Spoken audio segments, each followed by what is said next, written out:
चारों कन्याओं ने बिना एक पल गंवाए एक साथ कहा, तीसरा युवक राजा बनने योग्य है। तीसरे दरवाजे ने प्रसन्न होकर कहा, खूब, तुम चारों का मेल काबिले तारीफ है। तभी दरवाजा खुला और चारों कन्याएं एक साथ अंदर चली गईं। फिर वे धीरे धीरे चौथे द्वार की ओर बढ़ीं। विभत्सना ने मुस्कुराकर कहा, अरे जादुई दरवाजे, क्या है तेरी गुत्थी? कोई सवाल जवाब या फिर कुछ और? चौथा दरवाजा हंसकर बोला, तुम बहुत जल्दी में लग रही हो लड़की। अच्छा बताओ तो, दोषी कौन? यह सुनकर विभत्सना हल्का सा चौंक गई। दोषी कौन? मैं कुछ समझी नहीं। दरवाजा बोला, ओह, यह प्रश्न तो मुझे अंत में करना था, पर भूल से पहले ही पूछ बैठा। चलो कोई बात नहीं, पहले एक कहानी सुनो, फिर बताना। दोषी कौन? प्राचीन काल में राबा देश में एक ब्राह्मण रहता था। वह हृष्ट पुष्ट था, लेकिन देखने में बेहद बदसूरत, रंग काला, चेहरा भद्दा। इस कारण उसका विवाह नहीं हो रहा था। वह काला ब्राह्मण काम यानी वासना से पीड़ित था, पर कोई भी स्त्री उसकी ओर नजर तक नहीं डालती थी। इस कारण वह बहुत दुखी रहता। अपने ब्राह्मण कर्म कांड में उसका मन बिल्कुल भी नहीं लगता। वह प्रायः ताक झांक में लगा रहता और हर समय किसी स्त्री को पाने की कोशिश करता रहता। हे लड़की, दरवाजा बोला, जब मनुष्य काम पीड़ित हो जाता है तो उसकी बुद्धि भ्रष्ट हो जाती है। धर्मदत्त नामक उस ब्राह्मण की यही दशा थी। वह पथभ्रष्ट होता जा रहा था, फिर भी ब्राह्मण होने के कारण कर्मकांड का कार्य उसे मिलता ही रहता। एक दिन उसे एक विवाह संपन्न कराने का कार्य मिला। उसने विधि पूर्वक विवाह संस्कार कराया। जब कन्या वरमाला लेकर आई तो वह उसे देखता ही रह गया। कन्या अत्यंत रूपवती थी। धर्मदत्त उस पर मोहित हो गया। विवाह संपन्न कराने के बाद उसने वर से कहा, कन्या में मंगल का दोष है, अतः तत्काल विदाई न करना ही शास्त्र की दृष्टि से उचित होगा। वर पक्ष मान गया। फिर धर्मदत्त ने नाटकीय ढंग से कहा, मंगल दोष समाप्त करने के लिए कन्या को मेरे साथ यज्ञ वेदी पर अकेला रहना होगा। सारी रात पूजा पाठ के उपरांत ही वह शुद्ध हो पाएगी। दरवाजा आगे बोला, सुनो लड़की, ब्राह्मण पर विश्वास कर। मंगल दोष निवारण हेतु उसके माता पिता ने अपनी बेटी रात्रि में उस काले ब्राह्मण को सौंप दी। काम पीड़ित उस ब्राह्मण ने पूजा के बहाने उस युवती के साथ अपनी मनमानी की। अबोध कन्या कुछ न बोली। सारी रात वह ब्राह्मण भोग विलास में डूबा रहा। प्रातःकाल विधिवत तरीके से लड़की की विदाई कर दी गई। कुछ समय बाद उस कन्या के गर्भ से एक पुत्र का जन्म हुआ,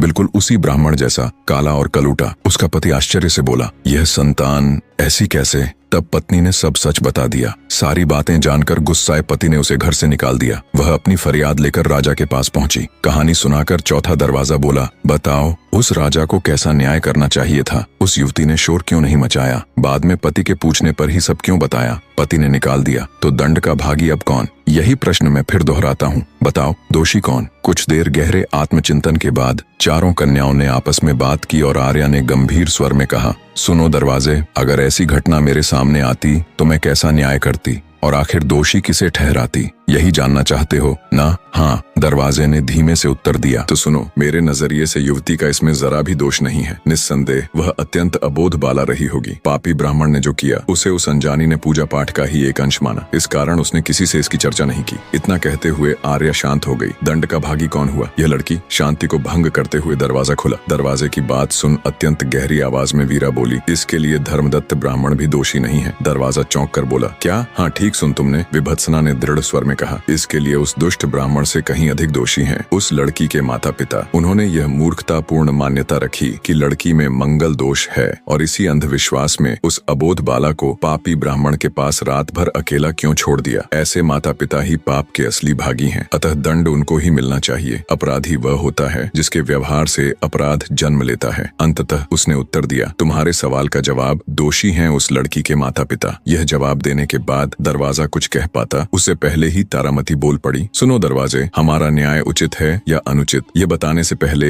हम जानना चाहते हैं कि तुम्हारी इस दिलचस्प कहानी में आगे क्या हुआ था। दरवाजा खुला और उसने कहना शुरू किया, जब वह स्त्री राजा के पास अपनी शिकायत लेकर गई, राजा ने सारा मामला सुना। उसने उस ब्राह्मण को दोषी मानते हुए उसे फांसी की सजा सुनाई और स्त्री के पति से उसे फिर से अपनाने के लिए कहा। लेकिन जब वह नहीं माना तो राजा ने उस स्त्री को अपनी पटरानी की मुख्य सेविका के रूप में राजमहल में रख लिया। कुछ देर की चुप्पी के बाद दरवाजा फिर बोला, क्योंकि तुम्हारा तर्क मुझे अधिक उचित लगा कि जहाँ से गुनाह की शुरुआत होती है वही असली दोषी होते हैं, तो मुबारक हो लड़कियों, तुमने मुझे पूरी तरह संतुष्ट कर दिया। यह कहते ही चौथा दरवाजा खुल गया। चारों कन्याएं बड़े सुकून के साथ उसे पार करती हुई पांचवें दरवाजे के पास जा पहुंची। चारों दरवाजों को पार कर लेने के कारण उनका आत्मविश्वास अपने चरम पर था। पांचवें दरवाजे ने भी सवाल करने से पहले विभत्सना को एक कहानी सुनानी प्रारंभ की। एक समय की बात है, एक विशाल राज्य में दो राजकुमार राजकुमार भाई रहते थे, विराज और आर्यमान। वो दोनों बचपन से ही बहादुर और चंचल थे, पर उनकी सबसे बड़ी खुशी उनकी एकमात्र छोटी बहन राजकुमारी अन्विता थी। अन्विता जैसे ही आंगन में हंसती, पूरा महल जैसे खिल उठता। विराज उसे अपनी बाहों में उठाकर महल की ऊंची ऊंची सीढ़ियां चढ़ जाता, तो आर्यमान उसकी पसंदीदा कहानियां सुनाता, कभी समुद्रों की, कभी उड़ते रथों की,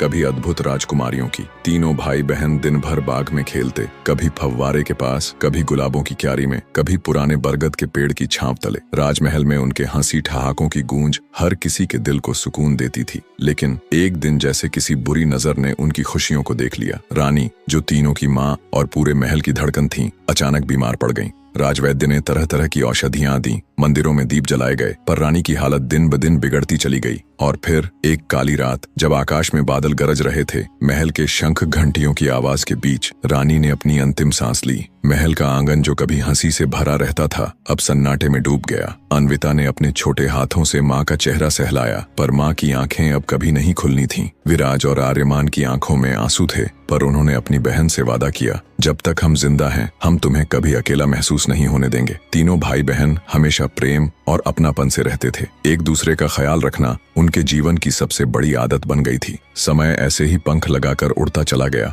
और देखते ही देखते वे सब बड़े हो गए। अब दोनों राजकुमारों के मन में अपनी बहन के विवाह की चिंता घर करने लगी। एक दिन उन्होंने राजकुमारी से इस विषय में बात की, तो अन्विता ने शांत स्वर में कहा, अभी मुझे विवाह में कोई रुचि नहीं है। वह अक्सर अपने ही विचारों और भावनाओं में खोई रहती थी, और यही उसकी उदास सी दुनिया भाइयों को बेचैन करने लगी। आखिरकार दोनों राजकुमारों ने एक निर्णय लिया। उन्होंने पूरे राज्य में घोषणा करवा दी कि जो भी राजकुमार या योग्य व्यक्ति हमारी बहन को विवाह के लिए राजी कर देगा, उसे हम ढेरों स्वर्ण मुद्राओं से सम्मानित करेंगे। राज्य में हुई इस घोषणा की चर्चा चारों दिशाओं में फैल गई। दूर दूर के महलों, रियासतों और यहाँ तक कि व्यापारियों के अड्डों तक यह समाचार पहुँच गया। हर जगह बस एक ही बात हो रही थी, राजकुमारी अन्विता का विवाह और सोने की थैलियों का इनाम। कुछ लोग लोभवश आने की तैयारी करने लगे, तो कुछ सच में सोचने लगे कि शायद उनके प्रेम से राजकुमारी का मन बदल जाए। अगले ही सप्ताह महल के द्वार पर आने वालों की भीड़ लग गई। किसी ने रंग बिरंगे रेशमी वस्त्र पहने थे, तो कोई कीमती रत्न जड़ित उपहार लेकर आया था। किसी ने कविताएं रची थीं, तो कोई गीत और वाद्य लेकर राजकुमारी के सामने अपनी कला दिखाने को तैयार था। परंतु राजकुमारी अन्विता के चेहरे पर न मुस्कान आती, न कोई विशेष भाव। वह विनम्रता से सबकी बातें सुनती, पर फिर धीरे से कह देती, क्षमा करें, पर मैं अभी विवाह के बारे में नहीं सोच रही।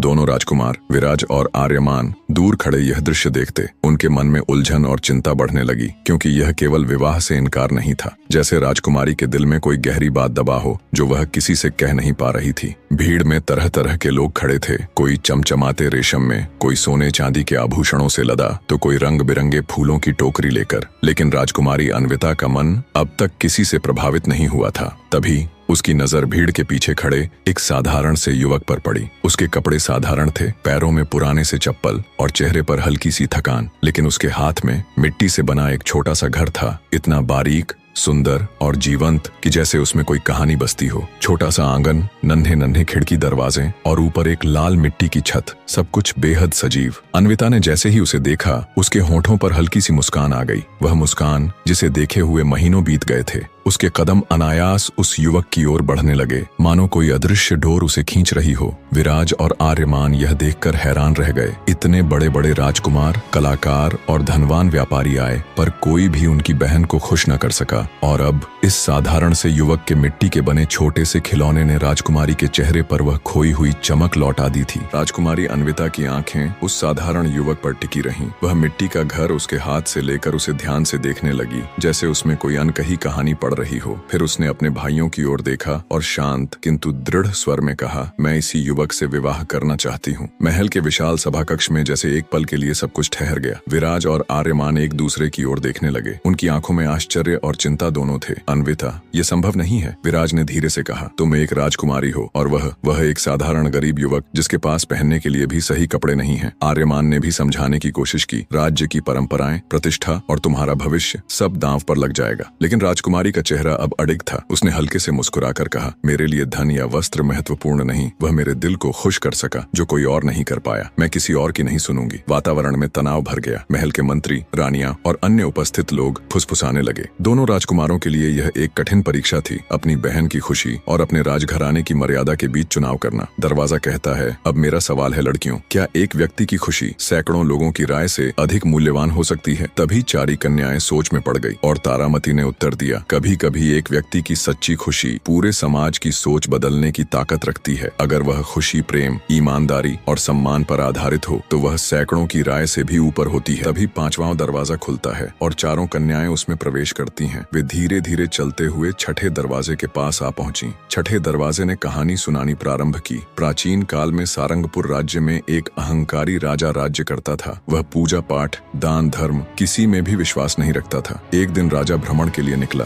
तभी रास्ते में उसे एक साधु मिला। साधु ने कहा, मुझे दान दो। लेकिन राजा ने मना कर दिया, मैं दान नहीं करता हूँ, मेरे पास इस वक्त दान करने के लिए धन भी नहीं है। पर साधु कहाँ मानने वाला था। उसने फिर कहा, जो भी आपके पास हो वही मुझे दे दीजिए। राजा ने नाराज होकर कहा, मेरे पास धन नहीं है तो मैं और क्या दूं तुम्हें। इतने में राजा के घोड़े ने पीक दिया। साधु ने तुरंत कहा, तो मुझे यह पीक दे दो। राजा हैरान रह गया, अरे इसका क्या करोगे तुम? साधु ने शांति से कहा, मुझे चलेगा, बस यह पीक आप अपने हाथों से उठाकर मुझे दे दीजिए। राजा ने मन ही मन सोचा, यह साधु तो अडिग है, मानने वालों में से नहीं है, तो दे ही देता हूँ। और फिर उसने अपने हाथ से घोड़े की पीक उठाकर साधु को दे दी। साधु ने उसे स्वीकार किया, आशीर्वाद दिया और आगे बढ़ गया। राजा अपने महल लौट आया, लेकिन अगले दिन उसकी कक्ष की खिड़की से भयंकर बदबू आने लगी। जब उसने देखा तो वहां घोड़े की पीक का ढेर पड़ा था।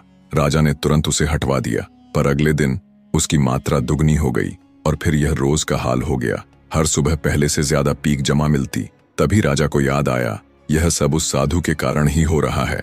वह साधु को खोजने निकल पड़ा। कई दिनों तक भटकने के बाद उसे एक कुटिया में वह साधु मिल गया। राजा ने पूछा, ये सब क्या हो रहा है? साधु मुस्कुराकर बोला, तुमने जो मुझे दिया वही बढ़ रहा है। अगर धन देते तो धन बढ़ता। राजा ने चिंतित होकर पूछा, तो क्या इसका कोई निवारण नहीं है? साधु ने गंभीर स्वर में कहा, है, लेकिन अभी उसकी वजह मत पूछो। राजा ने हाथ जोड़कर कहा, ठीक है, जैसा आप कहेंगे मैं वैसा ही करूंगा। साधु ने कहा, तुम पूरे राज्य में अपनी बुराई फैला दो। राजा को कुछ समझ नहीं आया, पर बिना कुछ कहे उसने सिर हिला दिया और अगले दिन उसने वैसा ही किया। जैसे जैसे राजा की बुराई फैलने लगी वैसे वैसे घोड़े की पीक साफ होती। दरवाजे ने कहा, बताओ लड़कियों, ऐसा कैसे हुआ और क्यों? तारामती ने शांत स्वर में कहा, महाराज, जब राजा ने साधु को घोड़े की पीक दी तो वह अशुद्ध और व्यर्थ वस्तु थी। साधु ने उसे लौटाकर यह सिखाया कि जो कुछ हम देते हैं वही कई गुना होकर हमारे पास लौटता है, चाहे वह अच्छा हो या बुरा। जब राजा ने पूरे राज्य में अपनी बुराई फैलानी शुरू की तो लोग उससे नफरत करने लगे। इस नफरत के कारण किसी ने भी उसके पास आकर उसे कुछ बुरा देना बंद कर दिया। इस तरह उस पीक का ढेर भी कम होता गया और अंततः समाप्त हो गया। अर्थ यह है कि यदि हम संसार को अच्छाई देंगे तो वही अच्छाई हमारे पास लौटेगी, और अगर बुराई देंगे तो बुराई ही लौट कर आएगी।